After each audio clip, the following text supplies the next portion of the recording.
Class চলছে, হঠাৎ করেই স্যার বলে উঠলেন, তোমাদের মধ্যে থেকে কেউ একজন উঠে এসো তো। ব্রেঞ্চের পিছনের সারিটায় বসে থাকা একটি মেয়ে তৎক্ষণাৎ উঠে এলো। মেয়েটির হাতে একটা চক ধরিয়ে দিয়ে স্যার বললেন, যত মত তত পথ, কথাটি শুনেছ? হ্যাঁ স্যার, রামকৃষ্ণদেবের মূল্যবান কথা এটি। যত মত তত পথ কথাটি ব্ল্যাকবোর্ডে বড় বড় করে একবার লিখে দেখাতে পারবে? স্যারের কথাতে সম্মতি জানিয়ে মেয়েটি ব্ল্যাকবোর্ডে লেখার পর স্যার ভ্রু কোচকে বললেন, তুমি এটা কি লিখলে? ঠিক করে লেখো।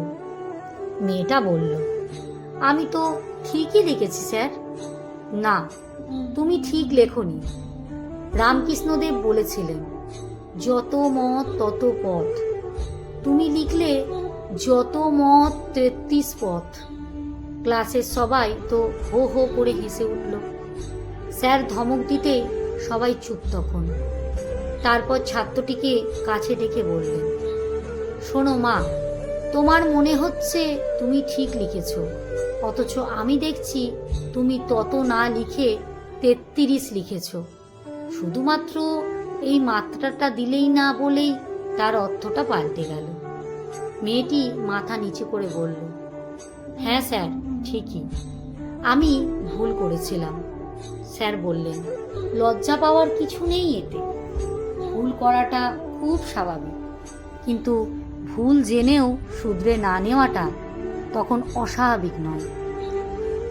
তত আর 33 অনেকটা একই রকম দেখতে, তবে এক নয়।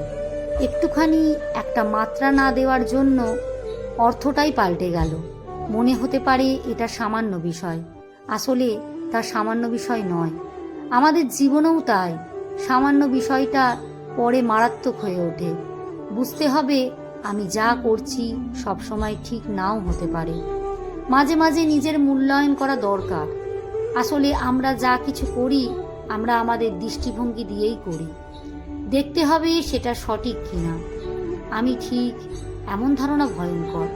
আর ছোটোখাটো বিষয়গুলো নজর দিই না বলেই পরে সেগুলো মারাত্মক প্রভাব ফেলে। জীবনে চলতে গেলে, সম্পর্কে সারা জীবন টিকিয়ে রাখতে গেলে এই ছোট ছোট ভুলগুলোকে গুরুত্ব দিতে হবে। ভুল করাটা ভুল নয়, ভুল শুধরে না নেওয়াটা মস্ত বড় ভুল। কলমে সরজিৎ ঘোষ, পাঠে অঞ্জু বিশ্বাস।